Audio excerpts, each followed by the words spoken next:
গরমকালে দারুণ মজার সবজি দিয়ে আজকে একটা মিক্সড ভেজের রেসিপি শেয়ার করছি তোমাদের সঙ্গে। এর জন্য সবার প্রথমে আমি এখানে কুমড়ো, টমেটো, ঝিঙে, একটু ভিন্ডি, গাজর, আলু সব কিছু একটু ডুমো ডুমো করে বড় বড় করে কাট করে নিয়েছি। সমস্ত ধুয়ে পরিষ্কার করে নিয়েছি। টমেটোর পরিমাণটা কিন্তু এখানে বেশি থাকবে, বিকজ এটা কমপ্লিটলি নিরামিষ রান্না হবে। এই নিরামিষ দিনে, যখন এরকম পুজো পার্বণের দিন আসছে, নিরামিষ দিনে কি বানাবে ভেবে পাচ্ছো না রাত্রে রুটির সঙ্গে খাওয়ার জন্যে কিংবা ডাল ভাতের সঙ্গে, তখন এই রেসিপিটা ট্রাই করতে পারো। মিক্সড ভেজের এই নিরামিষ রান্নাটা অসাধারণ লাগে এবং চটজলদি হয়েও যায়। এখানে আমি একটা বড় কড়াই নিয়ে তাতে বেশ খানিকটা সর্ষের তেল দিয়ে দিলাম।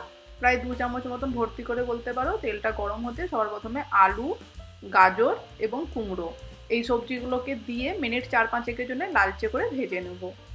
বন্ধুরা, যদি আমার চ্যানেলে ফার্স্ট টাইম ভিজিট করছো, চ্যানেল এখনো সাবস্ক্রাইব করা হয়নি, তাহলে প্লিজ রিকোয়েস্ট করছি চ্যানেলটা সাবস্ক্রাইব করে নিও। এরকম মজার মজার রেসিপি আমি শেয়ার করি তোমাদের সঙ্গে। আর শর্টসও আপলোড করি, প্লে লিস্টও বানিয়ে রেখেছি, কোনো রেসিপি খুঁজে পেতে অসুবিধা হবে না। তাই চ্যানেলটা সাবস্ক্রাইব করে নিয়ে বেল আইকনটা যদি প্রেস করে দাও, এরকম নতুন মজার রেসিপি তোমরা দেখতে পাবে। এখানে সবজিগুলো মিনিট কিন্তু কোনো নুন হলুদ দেবে না, এমনি কিন্তু তেলের মধ্যে একটু টাইম নিয়ে মিডিয়াম ফ্লেমে ভেজে নিচ্ছি আমি। একটু যখন কালার ধরে আসবে লালচে করে,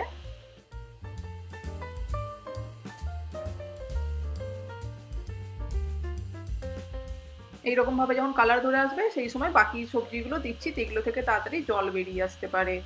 আমি দিয়ে দিলাম এখানে ভিন্ডি আর ঝিঙে। ঝিঙে আর ভিন্ডি থেকে কিন্তু খুব তাড়াতাড়ি জল বেরিয়ে আসতে পারে, সেই জন্য কিন্তু নুন ব্যবহার করিনি। দিয়ে এবার এগুলোকেও আবার একটু নেড়ে চেড়ে নেব। আমি এখানে কিন্তু আবারও 2-3 মিনিটের জন্য নেড়ে নিচ্ছি, যাতে সবজির মধ্যে একটু কালার ধরে আসে। সব কিছু একটু ভাজা ভাজা হলে এই নিরামিষ রান্নাটা দারুণ লাগে খেতে।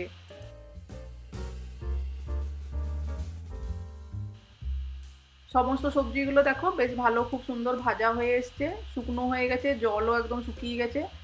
এরপরে এগুলোকে একটা পাত্রের মধ্যে আমি ট্রান্সফার করে নেব।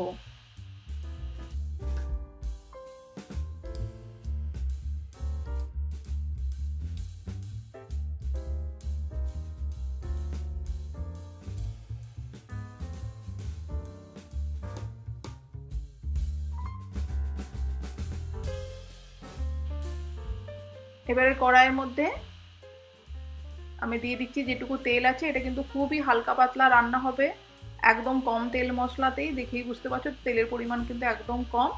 তেলের মধ্যে দিয়ে দিলাম সবার প্রথমে একটুখানি 5 ফোড়ন, হাফ স্পুন, আর দিয়ে দিচ্ছি একটুখানি হিং। হিং আর 5 ফোড়নটাকে একটু 30 সেকেন্ডের জন্য ভেজে নেব।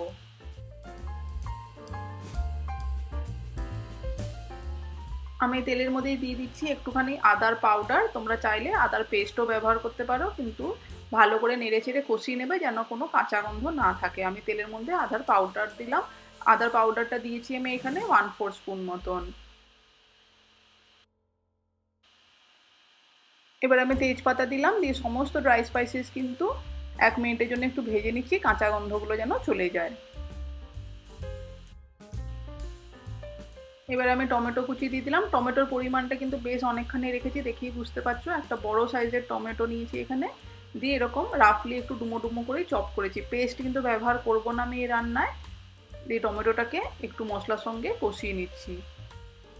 টমেটোটা যাতে তাড়াতাড়ি গলে যায়, তাই জন্য আমি এখানে ব্যবহার করছি সামান্য একটু হলুদ আর নুন। নুনটা কিন্তু আমি নিজেদের টেস্ট অনুযায়ী দিচ্ছি, আর হলুদটা 1/4 স্পুন। আর যেহেতু নিরামিষ রান্না, তাই জন্য আমি এখানে একটু টেস্ট ব্যালেন্স করার জন্য চিনি ব্যবহার করেছি।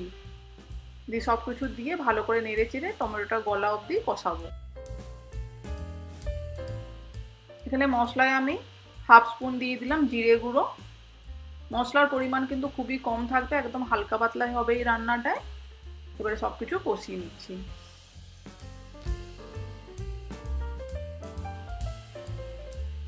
টমেটো মোটামুটি গলে গেছে আর ড্রাই স্পাইসেসগুলোরও কাঁচা গন্ধ চলে গেছে। এই সময় ঝালের জন্য কয়েকটা কাঁচা লঙ্কা দিয়ে আমি ভেজে রাখা সবজিগুলো দিয়ে দিচ্ছি। দিয়ে ভালো করে নেড়ে চেড়ে 2 মিনিটের জন্য একটু টমেটোর সঙ্গে কষিয়ে নেবো মশলার সঙ্গে। তারপরে দিয়ে দিচ্ছি আমি এখানে উষ্ণ গরম জল। এটা কিন্তু একদম গা মাখা তরকারি হবে, রুটি পরোটার সঙ্গে খাওয়ার জন্য পারফেক্ট একদম। তাই জন্য এখানে জলের পরিমাণটা কম দিচ্ছি, আর সবজির থেকে যে জল বেরোবে সেইটাই রান্না হয়ে যাবে। জলটা আমি জাস্ট একটু সামান্য দিচ্ছি যাতে কড়াইতে লেগে না যায় সবজিটা। জাস্ট বলতে পারো 1/4 কাপ মতন। দিয়ে এবার এটাকে ঢাকা দিয়ে দেবো যতক্ষণ না সমস্ত সবজি ভালো করে সেদ্ধ হয়ে যাচ্ছে।